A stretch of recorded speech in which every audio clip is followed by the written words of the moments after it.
Bom dia, pessoal. Bom dia para todo mundo. Segunda-feira, hoje já entrou dezembro, hoje é dia 1º de dezembro de 2025.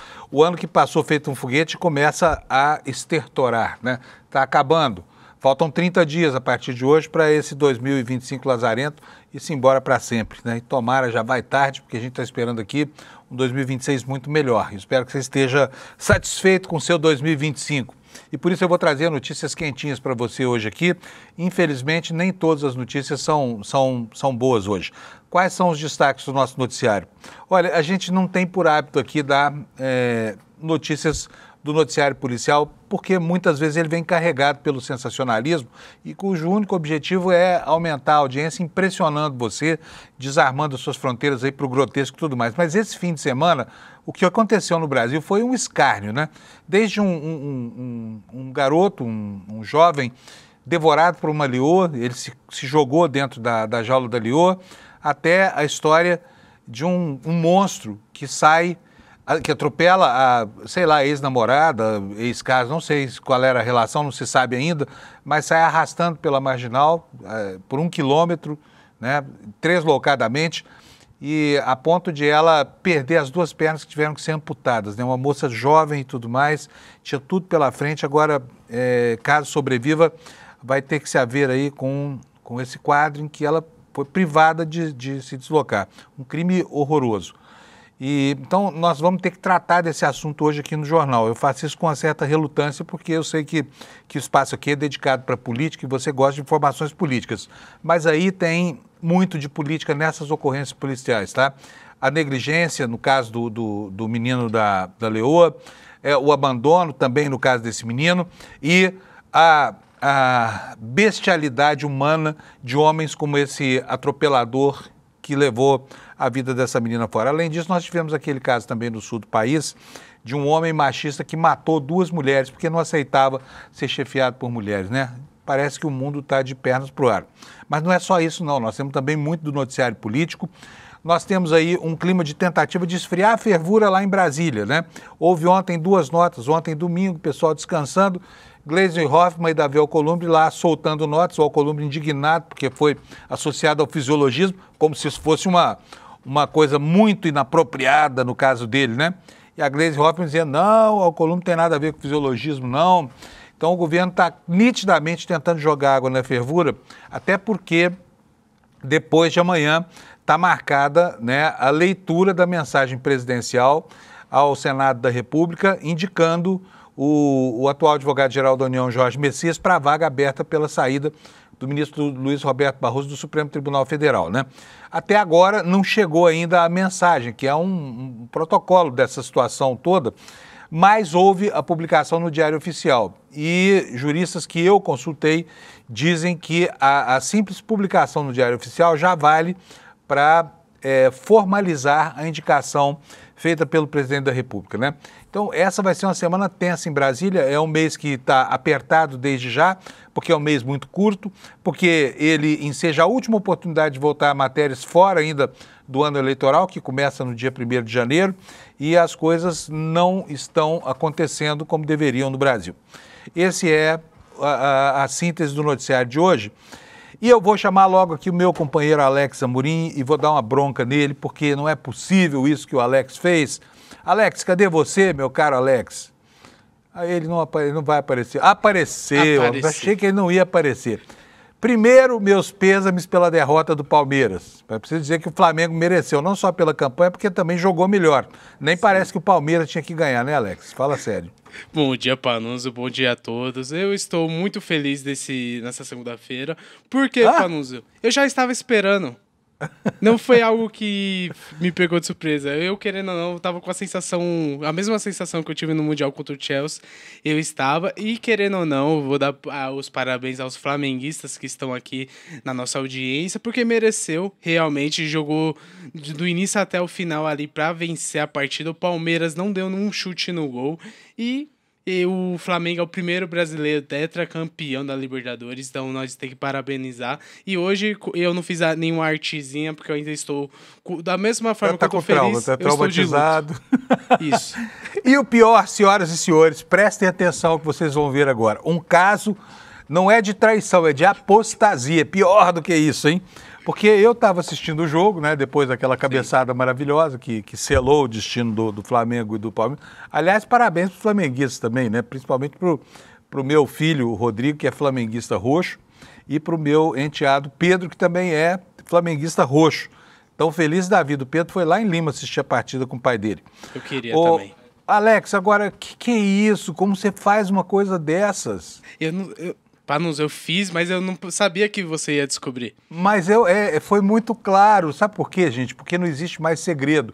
Sim. Com esse mundo da tecnologia aí. Olhem só, todos vocês sabem que o Alex é um palmeirense de mão cheia, tá certo? Olha, a camisa lá do Palmeiras. Ele veio com essa camisa hoje para disfarçar o que ele fez. Mas ele foi flagrado pelas câmeras da Globo em plena alegria, em plena euforia, comemorando o título do Flamengo 5 minutos depois do jogo. Eu tô falando, não é acusação em falso, não, porque aqui não tem fake news, tá? Sim. Olha só o que eu vou mostrar para vocês, veja só. Olha ele aí, tá vendo só? Primeiro, devia estar com a camisa do Palmeiras, tirou. Sim. Não sei se foi isso, depois ele confirma pra gente, tá? Aí, olha só, pegou a camisa do Flamengo, o Alex, estão vendo ele aí. Olha só, ainda estava meio estranhando, né? Mas sim, não demorou muito, olha, já começou a vibrar. Você tá vendo aí, ó. Depois disso, olha, já estava super alegre, olha o tamanho do bocão do Alex aí, ó. Comemorando com a camisa do Flamengo na mão, tá vendo só? Não há dúvida de que fosse ele. Ou há? Sim. Olha só a cara de alegria. É ou não é o Alex? O que você acha? Você é louco, Pano. Eu pensei que ninguém ia descobrir que eu estava lá no Rio de Janeiro torcendo contra o Palmeiras, mas eu tenho uma opinião que ali não sou eu. Não sei, há dúvidas, hein? Precisamos mandar fazer um laudo aí. Porque o Alex é suspeito porque ele já tinha dito, fazia dias que ele vinha dizendo que a ex-namorada dele, porque agora é noiva, não é mais. Aliás, eu quero saber se ainda é noiva, porque você foi no casamento ou foi assistir o jogo? Porque é o seguinte, ele, semana passada, pediu a namorada em noivado, ela aceitou, mas impôs a ele que fosse um casamento na hora do jogo do Flamengo. Como é que ficou o noivado? Continua, Alex? Sim, lembrando, eu queria dar os parabéns também ao casal que se casou, a Bia e o André. Foi ótimo casamento, mas o casamento começava às 3 horas, eu saí de lá às 5h30, foi o acordado ali com minha noiva Ana Beatriz Panunzio. Muito bom. Então deu tudo certo, o casamento continua, mas aí fica para sempre o registro disso. Diz a extrema-direita brasileira, põe aí a foto aí de novo, Alex, só para a gente ver. Olha só, que esse aí, na verdade o Alex morreu, esse já é o 6º clone dele, que nem eles falam do Lula, entendeu? Sim. Um clone que inclusive torce para o time adversário. Tá? Sim, Mojutsu, clone das sombras, estava lá no Maracanã, ali no Rio de Janeiro, Panunzio. Exatamente. E, antes de finalizar, Panunzio, eu gostaria de agradecer também. O Palmeiras fez uma coisa, deixou todos os rivais felizes pela derrota. Então, a gente alegrou também os corintianos, os São Paulinos e santistas. O Anderson está aplaudindo aqui ao meu lado. Valeu, Panunzio. Muito bom, beleza, maravilha. Bom, gente, vamos começar então o programa. Eu vou começar, como eu faço todo dia aqui, mostrando para vocês quais são as manchetes no nosso site, no iclnoticias.com.br. Aliás, não, eu estou esquecendo a meteorologia aqui, né? E hoje tem previsão de tempo ruim aqui, olha, do sul do país até o extremo nordeste. Tá? Alex, tira aqui para mim, por favor. Bom, então está aqui o mapa dos avisos meteorológicos. Lá no norte do país nós teremos chuvas intensas, podendo superar 100 milímetros por dia. E aqui no sul do país é que está o problema, né? Porque aqui não dá para ter chuvarada. Mas estão previstas aí chuvas de entre 30 e 60 milímetros por hora, que podem chegar a 100 milímetros por dia. E ventos de 60 a 100 quilômetros por hora, queda de granizo e tudo mais que se prevê quando tem esse tipo de fenômeno meteorológico. Em toda essa área aqui, olha, que vai da metade sul do Paraná até o leste de Santa Catarina e também do Rio Grande do Sul. Portanto, as pessoas devem se preparar para um dia complicadíssimo aí, tá bom? E agora nós vamos ver aqui os alertas, as temperaturas, né?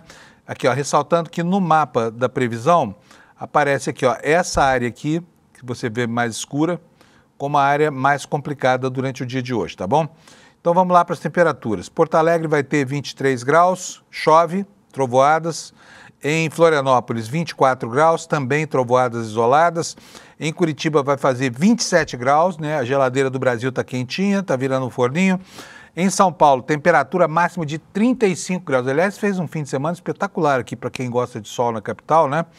São Pedro deu uma folga aqui para o pessoal de São Paulo, porque todo fim de semana chovia. A semana ficava linda. Chegava o fim de semana, chovia. Uma treta qualquer de São Pedro com São Paulo.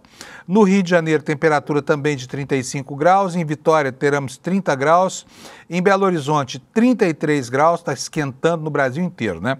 Vamos agora para o centro-oeste do Brasil. Campo Grande vai ter 33 graus, pancadas de chuva e trovoadas. Em Cuiabá, nuvens, chuva isolada. Qual é a temperatura? 33. Em Goiânia, 32 graus de máxima, com nuvens apenas, não chovem. E Brasília também não tem previsão de chuva para lá, dia calorento com 29 graus. Em Palmas, Tocantins, temperatura será de 31 graus Celsius. Vamos passar agora para a região norte.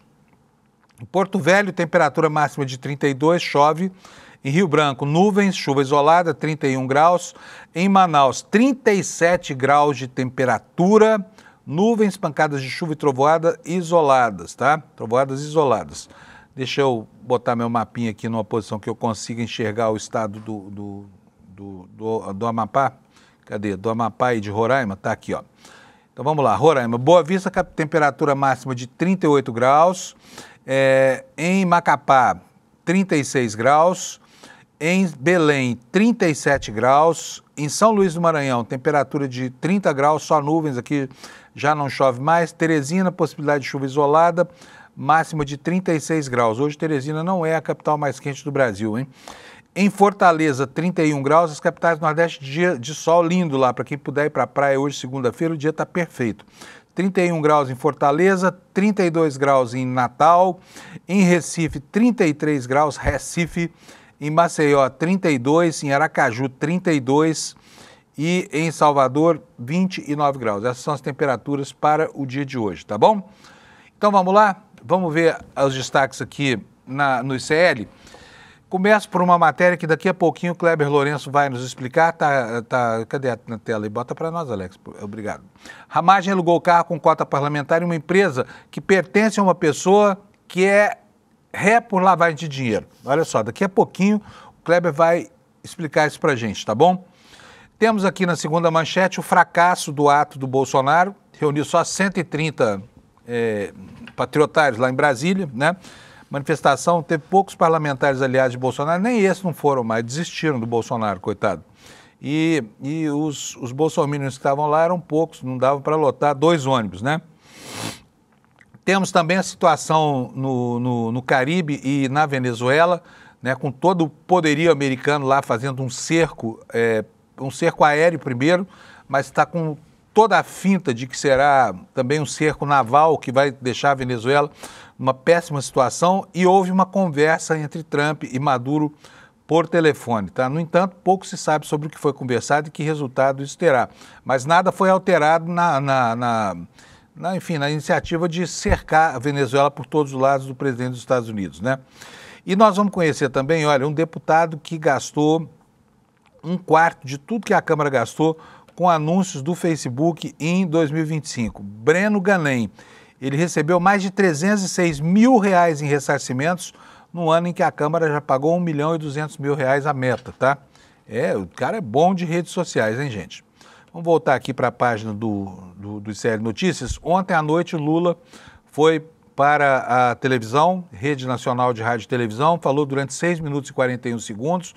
Foi um pronunciamento para marcar a grande conquista do governo, que foi a isenção do imposto de renda para quem ganha até R$5.000. Lula falou que 28 bilhões de reais vão entrar na economia, tá? Aqui outra matéria do Kleber, daqui a pouco ele vai explicar isso pra gente. A desembargadora que revogou a prisão do Vorcari já foi acusada de gestão fraudulenta, tá? Daqui a pouco. E o governador de Minas Gerais, que está parecendo um animador de auditório, né? Soltando rojão para ironizar o PT e aí falou que o vídeo foi editado. Daqui a pouquinho a gente vai ver isso também, tá bom? Então vamos começar, gente? Eu vou começar hoje diferentemente, não vou falar de política na abertura não, porque eu tenho certeza que esse assunto vai te interessar também. Isso aqui é síntese de um país que está profundamente adoecido, né, por doenças vinculadas ao preconceito. Nós tivemos 3 episódios nos últimos dias na área policial muito marcantes e muitos deles motivados por fenômenos sociais, que são fenômenos muito marcantes, né? O primeiro deles, vou pedir para o Alex colocar na tela para a gente, é uma matéria do UOL, aquele homem que matou 2 mulheres no Cefet do Rio de Janeiro. Ele já havia sido afastado do trabalho, tá? Antes de promover essas 2 mortes. Por quê? Porque o cara era misógino ao ponto de não suportar ser chefiado por uma mulher, né? Então, o que diz a matéria? As mulheres foram mortas no trabalho por um colega da instituição, Alain de Souza Pedrotti Matos, que é coordenadora da equipe pedagógica e acadêmica da direção de ensino, e Laís Costa Pinheiro, psicóloga. Elas trabalhavam no Cefet Celso Sukov da Fonseca, no bairro do Maracanã, lá no Rio de Janeiro, e foram mortas a tiros na sexta-feira por um sujeito chamado João Antônio Miranda Telo Ramos Gonçalves. Vou voltar aqui. Ele, informa a reportagem, já havia sido afastado cautelarmente do trabalho. De acordo com um boletim de gestão de pessoas que reúne os atos do órgão, esse bandido chamado João Antônio havia sido afastado por 60 dias no dia 5 de setembro de 2024. Em novembro, esse afastamento foi prorrogado. E mesmo durante esse período, ele continuou recebendo remuneração, quer dizer, ficou em casa numa boa, lá tramando o assassinato das mulheres, que por serem mulheres ele abominava. Esse é um dos fatos. Como eu falei, são chagas que decorrem de problemas entranhados demais na nossa sociedade, na nossa cultura. Sem dúvida nenhuma, aqui está a misoginia e o machismo destrutivos, né? Que fizeram com que esse monstro assassinasse 2 mulheres. Esse é o primeiro fato. É bom que a gente reflita sobre isso, para a gente entender o quanto a nossa sociedade, a despeito da adoção de mecanismos como Lei da Maria da Penha, como, enfim, todos os mecanismos para afastar a vítima provável do seu algoz, nada disso tem funcionado para proteger as mulheres desse tipo de macho tóxico, violento e assassino. Olha, agora, esse caso aqui também é de uma crueldade. Esse talvez seja até pior, porque, assim, a maneira como... Eu não vou publicar as imagens, mas estão aí na internet, porque é um negócio tão abjeto, sabe? A maneira como esse cara atropela a mulher que seria ex-namorada ou, enfim, com quem ele estava tendo um caso, não se sabe exatamente o que é. Mas ele não só atropelou, ele atropelou com requinte de crueldade. Ele puxou o freio de mão do carro para que a roda produzisse mais tração sobre o corpo da sua vítima e depois saiu arrastando essa mulher até por cerca de 1 quilômetro até a marginal do Tietê, aqui em São Paulo. E o resultado foi que ela está hospitalizada, muito grave, e teve que ter 2 pernas amputadas. Não se sabe nem se vai sobreviver. Vou ler aqui para vocês o que diz a matéria. Tainara Souza Santos passou por cirurgias, teve as 2 pernas amputadas, está internado no Hospital Municipal Vereador José Storópoli. O UOL solicitou uma atualização do estado de saúde da vítima quando fechou essa matéria e aguardava ainda um retorno. E a matéria conta que ela foi arrastada por cerca de 1 quilômetro. Um vídeo obtido pelo UOL, esse vídeo está circulando aí pela internet, mostra o momento em que ela caminha ao lado do suspeito. Tá vendo só? E testemunhas relataram que eles discutiram no bar antes desse acidente, desse incidente, desse crime, para usar a palavra certa, terrível que aconteceu, né? Ela estava caminhando ao lado do seu algoz, após sair de um bar na Avenida Tenente Amaro Felicíssimo Silveira, no Parque Novo Mundo, na zona norte da capital aqui em São Paulo. As imagens mostram depois ela sendo atropelada e arrastada pela Avenida Morvan Dias Figueiredo até a Rua Manguari, na altura da marginal do Tietê. Quase 1 quilômetro esse bandido arrastou essa mulher, né? E tivemos agora de manhã a informação de que o homem já foi preso, esse monstro já foi preso. O homem que atropelou e arrastou a mulher até a marginal Tietê foi preso em São Paulo. O que nos diz aqui a matéria? Ele foi preso ontem à noite em São Paulo, se chama Douglas Alves da Silva, de 26 anos, foi detido às 20h40 em um hotel na Vila Prudente, na zona leste da capital paulista. Ele fugiu depois do crime. Testemunhas contaram à polícia que ele conhecia a vítima, que os dois teriam discutido no bar onde ela estava, conforme informações do boletim de ocorrência. Então ele entrou no carro, um Volkswagen Gol preto, e atropelou a Tainara. Imagens, não só atropelou e passou com força mesmo em cima dela. Imagens mostram que ela foi arrastada pela Avenida Morvan Dias de Figueiredo até a Marginal Manguari, até a Rua Manguari, na altura da Marginal. E aí as pessoas que presenciaram o crime relataram que o atropelamento foi mesmo intencional. Uma das testemunhas detalhou que o suspeito, isso que eu falei, puxou o freio de mão do veículo para aumentar o atrito e machucar ainda mais a vítima. Pois olha, eu espero que esse sujeito aqui nunca mais saia da cadeia, porque é um monstro completo. Não se sabe, nada justifica, não há que se buscar uma razão aqui. A razão é a misoginia, é o machismo de alguém conformado com alguma coisa que é atinente ao papel dessa moça por ela ser mulher. Só por isso. Nada explica esse tipo de violência e nada justifica. E o outro caso muito triste desse fim de semana é esse que você vai ver na sua tela. Homem morre após invadir a jaula de uma leoa num zoológico lá na Paraíba.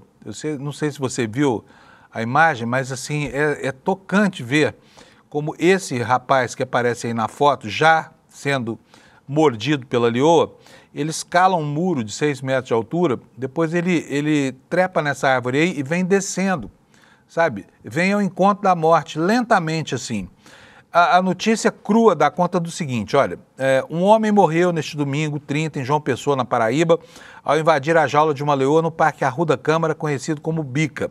O parque estava aberto no momento do acidente, que foi flagrado por visitantes. Os vídeos que circulam nas redes sociais mostram um homem escalando um muro e depois descendo por uma árvore até entrar no recinto reservado ao animal.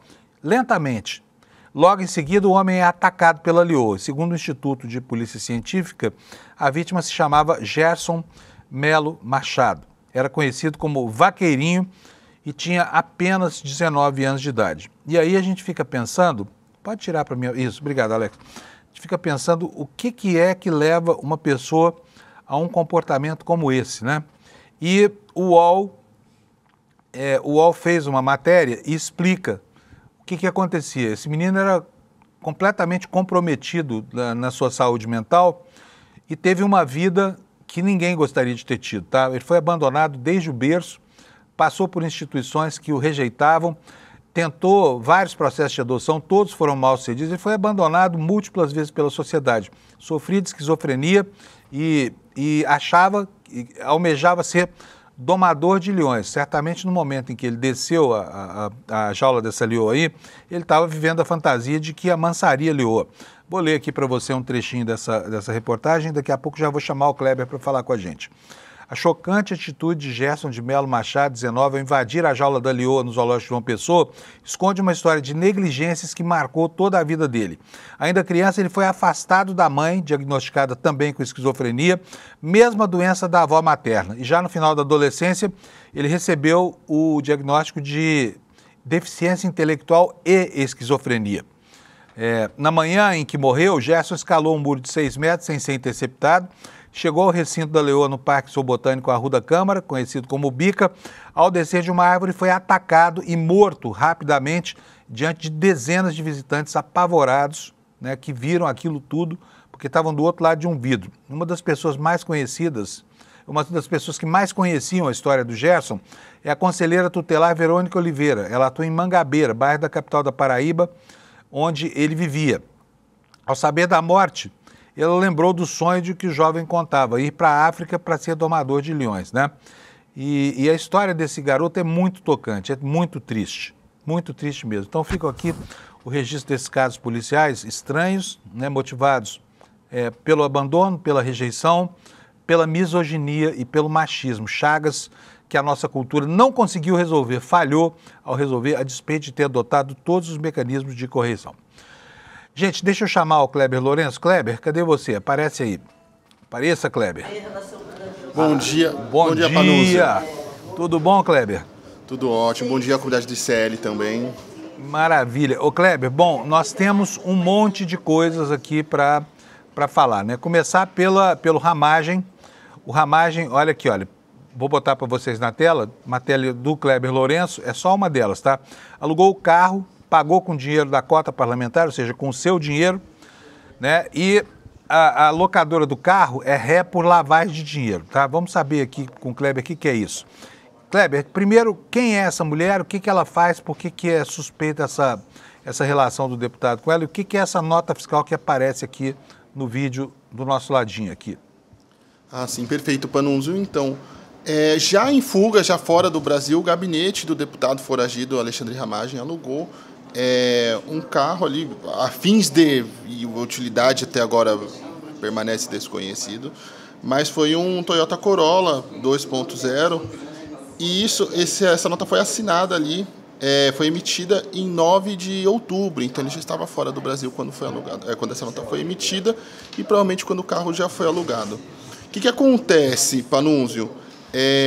A dona dessa empresa de locação de carros, a Juliana, ela é esposa de Otto Lavinas Maciocas e tem como sogro Peter Malheiros Maciocas, que respondem a ações penais por suspeitas de lavagem de dinheiro e desvios de recursos públicos justamente em contratos de prestação de serviços com veículos e equipamentos. Então, veja só, ela tem relação, inclusive na denúncia do Ministério Público, Panunzio, eles são acusados de lavarem dinheiro para o tráfico de drogas no Rio de Janeiro. Então, veja só que grave ali as relações. E a gente continua também com essa série de contratações de serviços e despesas do gabinete de Alexandre Ramagem, mesmo após ele estar fora do Brasil. A gente comentou também na semana passada sobre a contratação de serviços de publicidade, sobre participação em votações fora do Brasil. Então, tem todo um ecossistema ali de situações e casos que precisam ser melhor apurados e melhor explicados também pelo próprio deputado. Agora, na semana passada, a gente já tinha mostrado que o Ramagem, embora refugiado dos Estados Unidos, ele abasteceu 8 vezes um carro em um posto de um amigo, né? Quer dizer, esse deputado, enfim, ele é pródigo em fazer negócios estranhos, né? Vamos para o próximo assunto aqui, então, Kleber. Esse eu quero que o... Aí, Alex, obrigado. Desembargadora que revogou a prisão do Vorcaro foi acusada de gestão fraudulenta. O que é isso, Kleber? Vamos lá, Panunzio. Nesse caso da desembargadora, é bem interessante porque foram várias acusações ali que foram feitas a ela. Essas acusações posteriormente caíram no CNJ, mas não pelo caso ali ter visto a completa inocência dela ou algo do tipo, e sim caíram por falta de fórum qualificado no CNJ para que ela fosse julgada. Então, o caso acabou sendo arquivado. Mas o que acontece? Em 2010, uma auditoria interna determinada pela então Corregedora Nacional Eliana Calmon identificou a contratação de 45 empréstimos simulados junto à Fundação Habitacional do Exército. Inclusive, fica a observação que lá vamos nós com o Exército, uma fundação, uma instituição ligada ao Exército, envolvidas em situações controversas, né? Já virou ali algo corriqueiro no país. E os contratos foram assinados por ex-presidentes da AJUFER, entre eles Moacir Ferreira Ramos e a Solange Salgado. Segundo o relatório, as operações causaram prejuízo superior a 20 milhões de reais. E a auditoria ainda apontou ainda o uso não autorizado de dados cadastrais de magistrados, movimentações por conta de terceiros, depósitos relacionados a empresas e repasses considerados suspeitos. E além disso, uma observação interessante é que entre os crimes que o Daniel Vorcaro vem sendo acusado e também investigado pela Justiça, está a gestão fraudulenta. O mesmo crime que a desembargadora foi acusada na ocasião, Panunzio. Fogo, hein, mano? Fala sério, hein? Bom, gente, por falar em Ramagem, eu vou dar uma pausa aqui no Kleber para mostrar para vocês Alex, fica esperto aí, porque eu vou chamar o vídeo do Ramagem, tá? Mudando a ordem, eu mudei a ordem dos vídeos aqui, porque o Ramagem ontem, Kleber, fez mais um desafio, claro, ao ministro Alexandre de Moraes. É incrível como esse pilantra aqui, esse deputado não pode ser chamado de outra coisa, não ser de pilantra, né? Mas ele está lá dos Estados Unidos, onde está foragido, está abusando da paciência do Alexandre de Moraes. Olha só o desafio que ele fez ontem para o Alexandre de Moraes. Roda para nós aí, por favor, Alex. Se o Alexandre de Moraes quiser trazer algum pedido para a minha extradição, ele vai ter que remeter para a análise de um juiz federal americano toda a ação do golpe que me envolve e o presidente Bolsonaro. Então, eu peço, traga para a análise dos norte-americanos essa ação do golpe, e nós vamos ver uma resposta enfática dos norte-americanos do que é uma juristocracia, uma ditadura, uma arbitrariedade que assola o Brasil agora. Vocês veem como é que esses caras têm um sentido de pátria estranho, né? Esse aí era um dos reis dos patriotas, né, o Kleber? e estão aí cantando em prosa e verso a intervenção de um país estrangeiro, estranho, enfim, às instituições brasileiras, em um processo aqui no Brasil. Mas vamos lá, vamos correr aqui para outra matéria do Kleber. O Kleber é uma máquina de produzir notícias, viu? O que é isso? Como o homem trabalha? Olha só, põe na tela aí para nós, por favor. Vamos saber quem é esse cara. Deputado concentra 1/4 dos gastos da Câmara em anúncios do Facebook em 2025. Quem é Bruno Ganem e o que foi que ele gastou, Kleber? 306 mil reais, é isso? De anúncio do Facebook. Exatamente. Atualmente a Câmara dos Deputados, Panunzio, tem a modalidade de fazer os reembolsos ali aos parlamentares por custos referentes à divulgação da atividade parlamentar. E isso inclui também anúncios no Facebook, anúncios nas redes sociais. E esse deputado, que não tem uma atuação tanto quanto expressiva na Câmara dos Deputados, sozinho foi responsável por 1/4 dos reembolsos da casa no ano de 2025.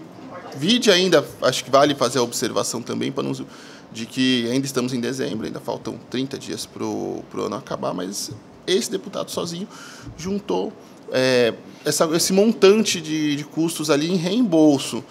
Além disso, eu fiz um pedido de esclarecimentos ao gabinete do deputado e até o momento não tive retorno do parlamentar quanto a esses custos, com que de fato foi utilizado esse valor, quais peças foram produzidas, a que fins foi feito com esse trabalho. Mas mostra o quanto, inclusive, as redes sociais, e mais específico a Meta, possuem uma relação tanto quanto extremamente, na verdade, lucrativa com os parlamentares. E isso também mostra ali a força de influência das redes sociais, das Big Techs, frente aos parlamentares, ali na hora de fazer lobby, propor projetos de lei e barrar também projetos de lei, como, por exemplo, a regulamentação das redes sociais. Putz, mas 306 mil dividido por 10 meses dá R$30.600 por mês, só de impulsionamento para a Meta. Eles enchem o bucho de dinheiro público, né, com esses caras aí. Bom, última notícia do Kleber, porque o Lula também está nos esperando aqui para falar sobre vários assuntos hoje, que a semana promete. Kleber, quais são as informações sobre os procedimentos para a sabatina do Messias, né? Porque está um jogo de troca de notas que daqui a pouquinho eu vou mostrar para vocês, mas está marcado para o dia 3, né? Vai acontecer ou não vai acontecer? Olha, provavelmente não vai acontecer, até por conta de uma manobra do governo que rendeu até uma chamada de atenção do Davi Alcolumbre, presidente do Senado. O governo não enviou o nome formalmente de Jorge Messias ao Senado, ou seja, ele só fez o registro no Diário Oficial da União, mas não fez a formalização ao Senado, ou seja, sem esse envio da documentação ao Senado, não é possível a realização da sabatina. Então, meio que Alcolumbre achava que estava com a bola do jogo, controlando ali os tempos e movimentos da indicação, mas, na verdade, quem está com o controle da bola é o governo. Porém, a coisa está tão complicada, tão delicada e tão confusa no Senado, e Davi Alcolumbre vem fazendo um jogo tão difícil, que aliados do presidente no Palácio do Planalto já vêm avaliando alternativas caso a indicação de Jorge Messias caia. E entre os nomes que estão trabalhando ali e que devem levar ao presidente nas próximas semanas é o da ministra Simone Tebet.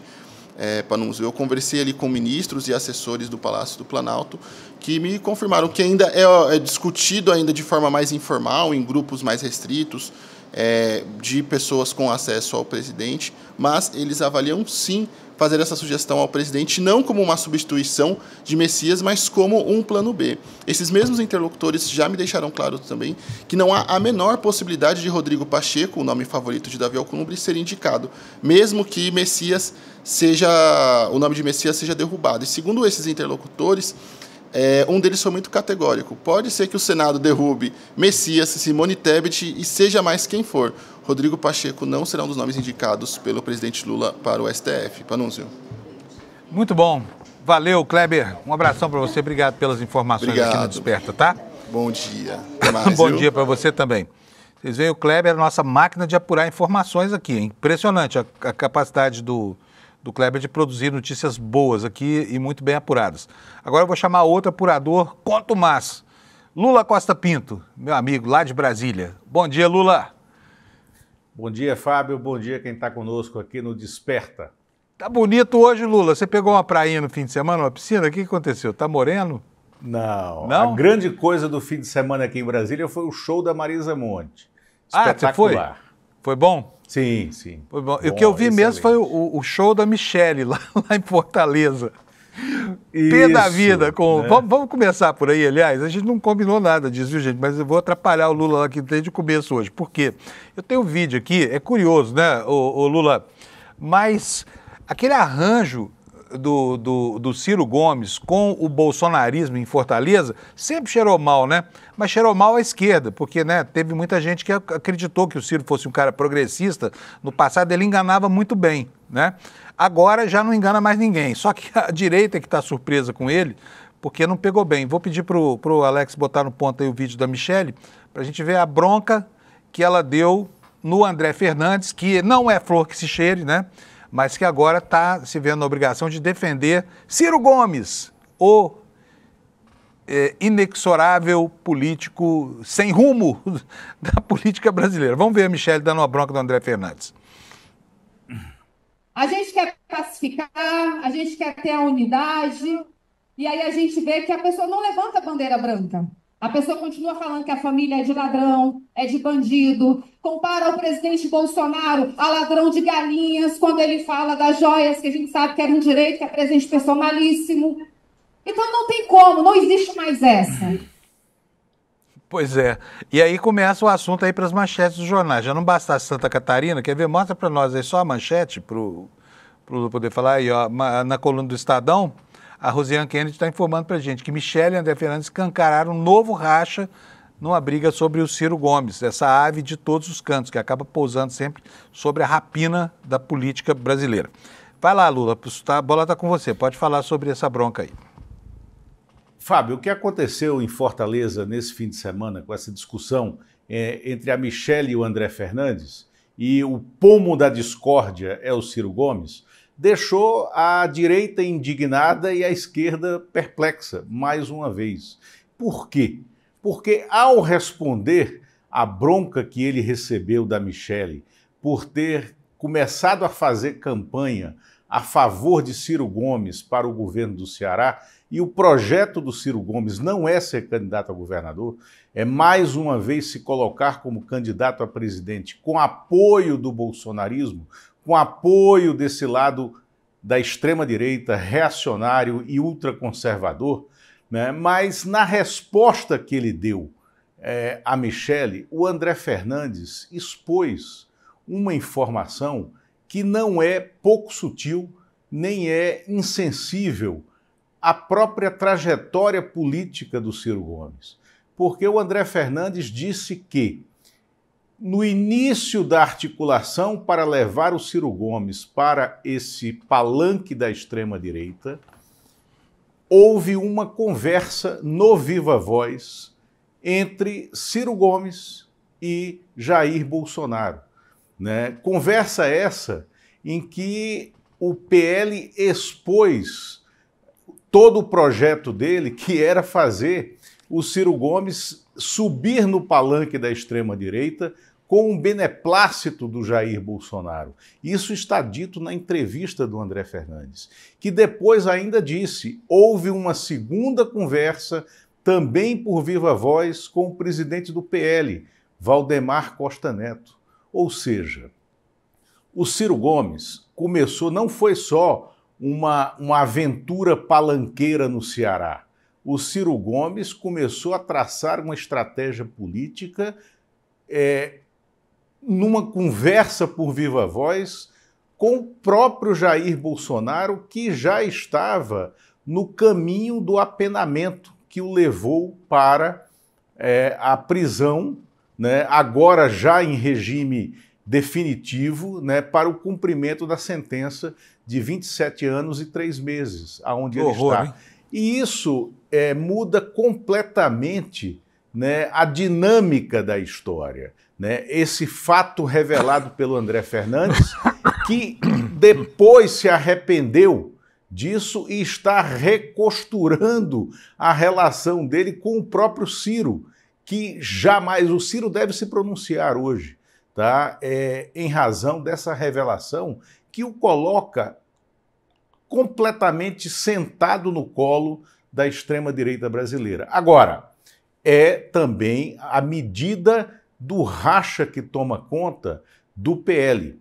E a Michele Bolsonaro fez essa reação lá no Ceará, não só porque ela quer a eleição, ela pretende a eleição, que é uma aventura política também, do Eduardo Girão, senador que hoje está no Novo, né, para o governo do Ceará, não tem a menor chance de vitória essa candidatura, mas ela, Michele, está se recolocando na trajetória de uma possível candidatura presidencial dela mesma. Então, o PL está absolutamente perdido, né, nesse saco de gatos da extrema-direita brasileira. Ô Lula, agora mudando aqui de foco, ontem foi um domingo atípico, porque teve uma troca de notas aí, primeiro o Alcolumbre, depois a Gleisi Hoffmann, e eu vou mostrar aqui, vou ler um trechinho para que você possa nos explicar o que é isso aqui, tá bom? Primeiro a nota do Alcolumbre, vocês já estão vendo aí do lado, ela não dá para você ler, mas eu vou ler para você, tá bom? Não é isso aqui, opa, nada disso. Vou voltar aqui para a nota certa, tá aqui, olha, essa aqui. É nítida a tentativa de setores executivos de criar a falsa impressão perante a sociedade de que divergências entre poderes são resolvidas por ajustes de interesse fisiológico com cargos e emendas. Isso é ofensivo não apenas para o presidente do Congresso, mas para todo o poder legislativo. Ele fala aqui como se isso não fosse verdade absoluta, né? Mas segue aqui a nota. Em verdade, trata-se de um método antigo de desqualificar quem diverge de uma ideia ou de um interesse de ocasião. Nenhum poder deve se julgar acima de outro e ninguém detém o monopólio da razão, né?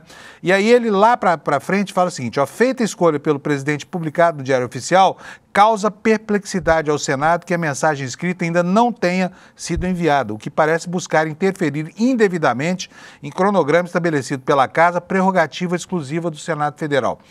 Antes de você comentar, eu vou mostrar aqui a nota da Gleisi. A Gleisi jogou água fria nessa fogueira em que arde o Palácio do Planalto. Ela diz o seguinte, ó, temos pelo senador Davi Alcolumbre o mais alto respeito e reconhecimento, jamais consideraríamos rebaixar a relação institucional com o presidente do Senado a qualquer espécie de fisiologismo ou negociações de cargos e emendas. O governo repele ainda tais insinuações, da mesma forma que fez o presidente do Senado na nota de hoje, por serem ofensivas à verdade a ambas as instituições e a seus dirigentes. Então está aqui a troca de notas, de um lado o Alcolumbre se defendendo sem ter sido formalmente atacado e de outro a Gleisi dizendo que realmente é um absurdo. É uma nota meio poliana, né, Lula? Porque toda negociação Fábio, é fisiológica, né? Fala, Lula.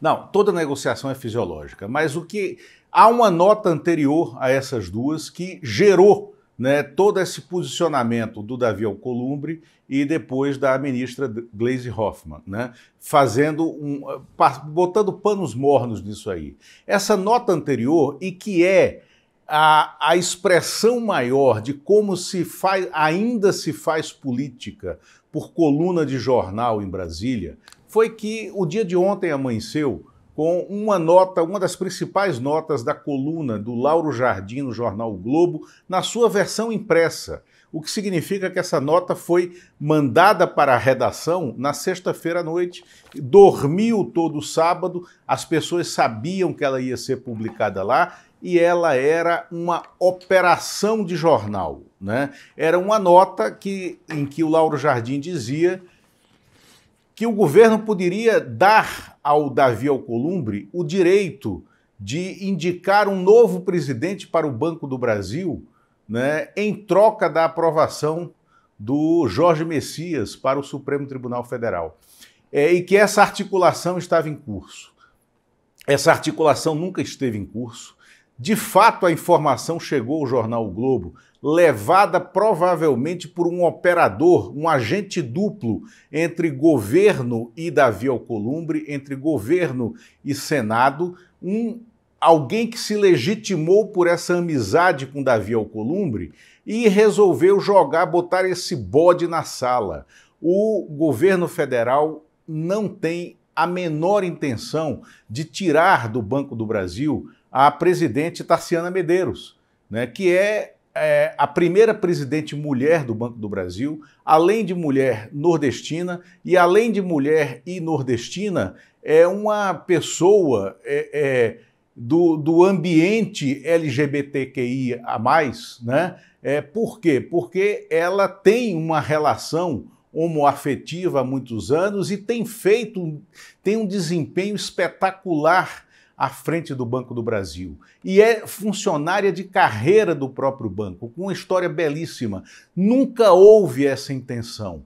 Então, mas a nota foi publicada com a legitimidade do ponto de vista jornalístico, de que ela foi levada para o colunista de O Globo por alguém que tem uma relação dupla entre Palácio do Planalto e Senado. E isso motivou essa reação indignada do Davi Alcolumbre, que já estava se vendo, e aqui vem uma nuance da minha apuração, que vai contra a apuração do Kleber, que eu ouvi agora há pouco, e que é também a expressão de um pedaço do que está acontecendo em Brasília.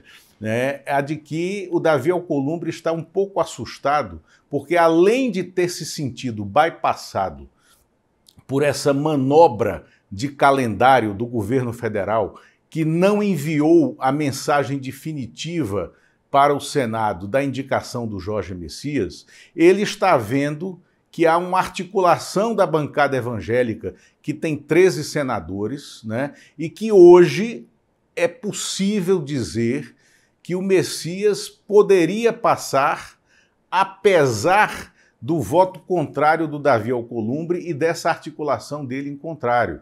Por quê? Porque o trabalho do André Mendonça, também do ministro Cássio Nunes, né, e de líderes evangélicos a favor do Jorge Messias, tem surtido um resultado muito relevante nessa cabala por votos. E aí, é possível que o presidente Lula envie hoje ainda, ou amanhã à noite, quando ele regressar do Recife, ele irá para o Recife amanhã. O Jorge Messias é pernambucano. O Jorge Messias foi colega de universidade da governadora de Pernambuco, Raquel Lira. Os dois foram alunos, no mesmo tempo, foram contemporâneos na Faculdade de Direito do Recife. A Raquel Lira vai legitimar a indicação do Jorge Messias como um pleito do Estado lá. Então é possível que essa mensagem seja enviada hoje, mas há tempo dela ser enviada até terça-feira, que é quando o Davi Alcolumbre exige o envio para que a votação, a sabatina, se dê até o dia 10, né? Então, esse movimento está em curso e o presidente Lula fará um gesto, né, em direção a Davi Alcolumbre para pacificar esse ambiente no Senado. Por quê? Porque a cabala por votos do Jorge Messias está caminhando. É possível até que a sabatina fique para a última semana do mês, a última semana útil. E há sim esse movimento que o Kleber Lourenço falou aqui agora há pouco, de enviar um tertius, mas esse movimento, um tertius que seria uma mulher, né? Pode ser a ministra Maria Elizabeth Rocha, do STM, ou pode ser a ministra Simone Tebet, né? Esse movimento de aliados do presidente para tentar baixar a fervura no Senado está em curso de fato, como disse o Kleber Lourenço. Mas o presidente Lula não tem a menor intenção de promover esse gesto e ele não tem dado trela para que pessoas que vêm falar com ele com essa possibilidade em aberto continuem a conversa. O projeto ainda é enviar o nome do Jorge Messias, pacificar a relação com Davi Alcolumbre e aí sim, por que a Gleisi Hoffmann se apressou em dar essa nota, que é uma nota pacificadora, né? É um gesto para dizer, senador Alcolumbre, né, nós não recebemos nenhum pedido seu em relação ao Banco do Brasil. Isso não existe, né? E não trabalhamos com essa possibilidade. Ou seja, não enxergamos o seu desempenho na presidência do Senado como um desempenho fisiológico. Vamos voltar a conversa para o plano macro dos interesses do país. É nesse pé em que as coisas estão e o presidente Lula está ainda tentando contornar esses maus bofes, né, da política. Lula, vamos falar um pouquinho aqui sobre o Vorcaro. O Vorcaro saiu da gaiola, né? Tiraram o pássaro gordo da gaiola, penduraram nele uma tornozeleira eletrônica e hoje o Kleber já trouxe informações aqui sobre a juíza e tudo mais. Agora eu quero saber de você o seguinte, começam a aparecer nomes aí, né, que até agora ainda não estão cravados no noticiário, mas já vem apresentando alguns indícios aí. Por exemplo, das relações estranhas entre o governador Tarcísio Freitas e esse esquema todo do Vorcaro. Eu sei que tem novidade, eu queria saber se você pode antecipar o que você está apurando ou se ainda não dá para antecipar o que você está apurando. De qualquer forma, já estou anunciando que tem apuração nova do Lula aí, viu, gente? Fala, Lula. Tem apuração nova. Em relação ao Vorcaro, Fábio, é que a saída dele da cadeia e dos outros diretores do Banco Master, né, que estavam presos junto com ele, inclusive o Augusto Lima, né, se deveu à ameaça de fato, né? A temperatura subiu muito em razão da ameaça de delação premiada nesse caso, né? O Daniel Vorcaro não tem mais nenhuma possibilidade de reaver a sua carta patente para atuação no mercado financeiro. Ele e o Augusto Lima são ex-banqueiros e estão impedidos de operar no mercado financeiro. O grande drama que se dá hoje nos bastidores é na CVM, na Comissão de Valores Mobiliários, que fiscaliza todo o mercado, e as participações cruzadas, né, do Banco Master em ações, em diversos grupos, não só financeiros, né? Então, essa ação, ela provoca pânico no mercado, que também já está, e aí é o caso do governo de São Paulo, já está absolutamente alerta em razão do escândalo Refit, né? A operação policial que flagrou o maior grupo sonegador do Brasil, o Grupo FIT, do empresário Ricardo Magro, né? Por quê? Vocês lembram que na sexta-feira passada a gente puxou o fio do Jonatas Assunção, que foi secretário executivo do Ministério da Casa Civil com o Ciro Nogueira, que foi chefe de gabinete da Casa Civil com o general Braga Neto e que já estava na Casa Civil com o general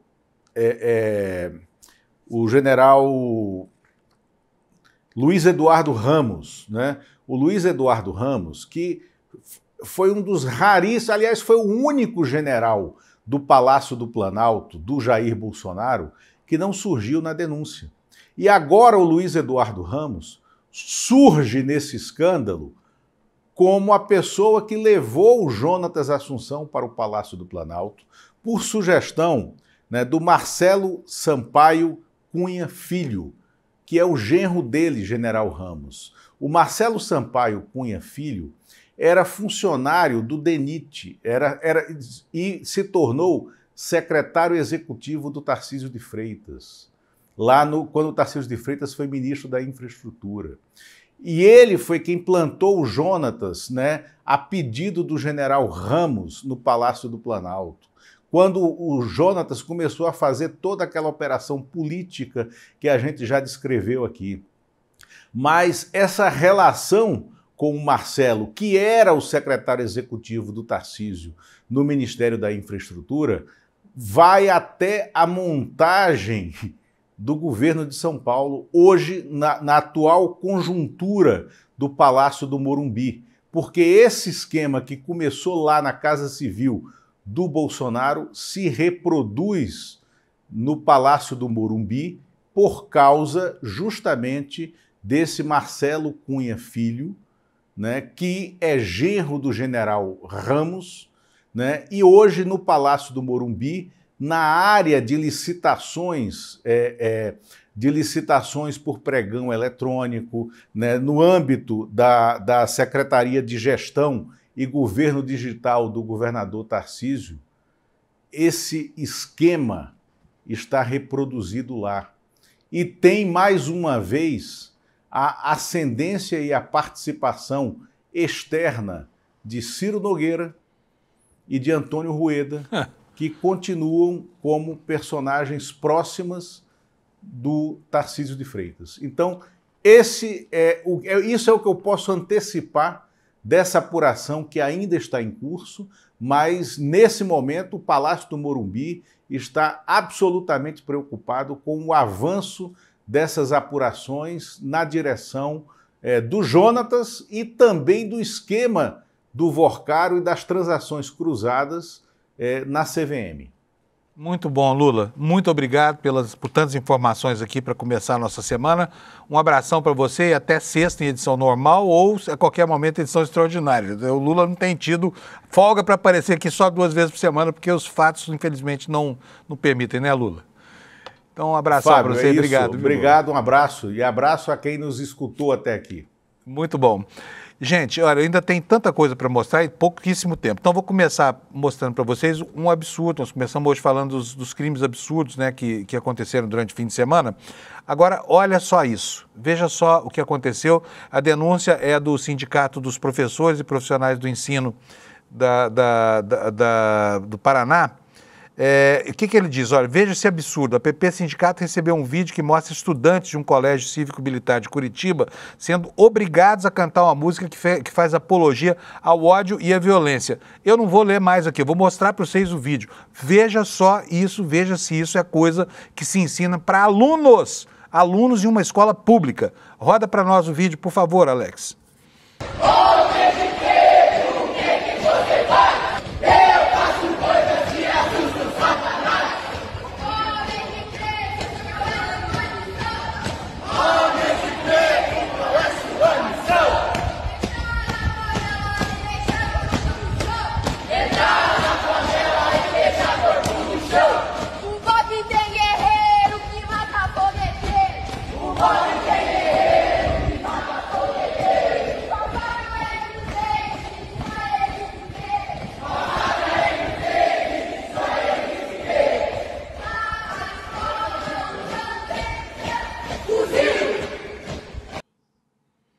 Olha, isso é um absurdo, tão absurdo, é absurdo e inqualificável, né?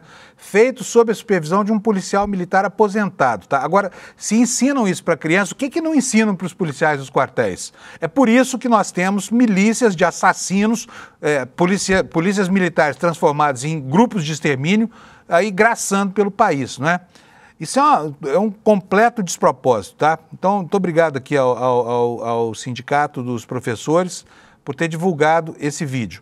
E a última informação do dia, o Lula ontem foi para a televisão, se você não viu, você vai ver agora. Ele destacou como uma grande conquista do governo, né, e uma conquista da sociedade brasileira, pelo critério de justiça social, o advento dessa isenção do imposto de renda para quem ganha até R$5 mil por mês, que é o que nós vamos ver agora, um trechinho da fala do Lula antes de encerrar o jornal. Roda para nós, por favor, Alex.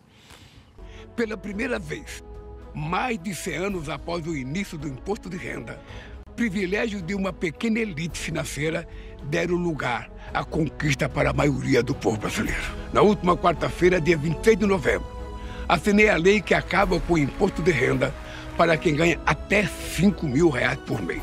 Uma pessoa com salário de R$4.800 pode fazer uma economia de R$4 mil em um ano. É quase um 14º salário.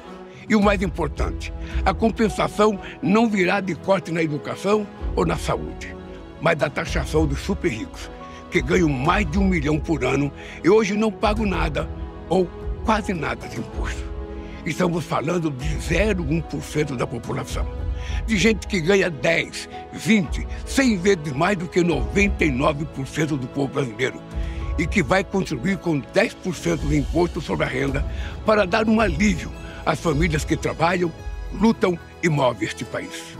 140 mil super ricos, pagando um pouco mais para que muitos milhões de brasileiros e brasileiras deixem de pagar. A partir de janeiro do ano que vem, o que hoje é desconto no contra-cheque vira dinheiro extra no bolso. Para viajar com a família, comer o que mais gosta, comprar presente de Natal para os filhos, quitar uma dívida, adiantar uma prestação, comprar uma televisão com tela maior para ver a Copa do Mundo ano que vem. A mudança no imposto de renda é um passo decisivo para transformar essa realidade, mas é apenas o primeiro. Podem ter certeza de que não vamos parar por aí. O que nós queremos é que a população brasileira tenha direito à riqueza que produz com o suor do seu trabalho. Seguiremos firmes, combatendo os privilégios de poucos para defender os direitos e as oportunidades. Tá, então a fala do presidente da República, né? Pessoal, meu tempo aqui acabou, quero agradecer a sua audiência e quero convidar você também para conhecer, se ainda não conheceu, né, o nosso curso de pós-graduação, segunda turma aqui no ICL, tá bom? Tá aqui, olha, Teoria Crítica da Sociedade, matrículas estão abertas agora, você tem uma condição especial para fazer esse curso muito legal que o ICL está abrindo para você como a segunda turma da pós-graduação, tá bom? Boa semana para você, a gente continua por aqui, amanhã às 7 horas da manhã estaremos de volta para atualizar este país redondinho, chamado Brasil, que de vez em quando capota. Tchau, até amanhã. Fala turma, a espera acabou. A gente abriu as vagas para a nossa pós em Teoria Crítica da Sociedade. Uma pós histórica porque é a primeira vez no Brasil que é oferecida. E uma pós também muito especial porque é feita em parceria do ICL com a FESP São Paulo, uma das instituições de maior prestígio no Brasil. A gente tem um número limitado de vagas numa condição super especial que foi o lançamento dessa pós. Já tem muita gente que se inscreveu, literalmente milhares de pessoas, e essas vagas na condição especial elas estão acabando. Mas eu estou gravando esse vídeo exatamente para alertar vocês que querem participar dessa pós e não querem perder a condição especial.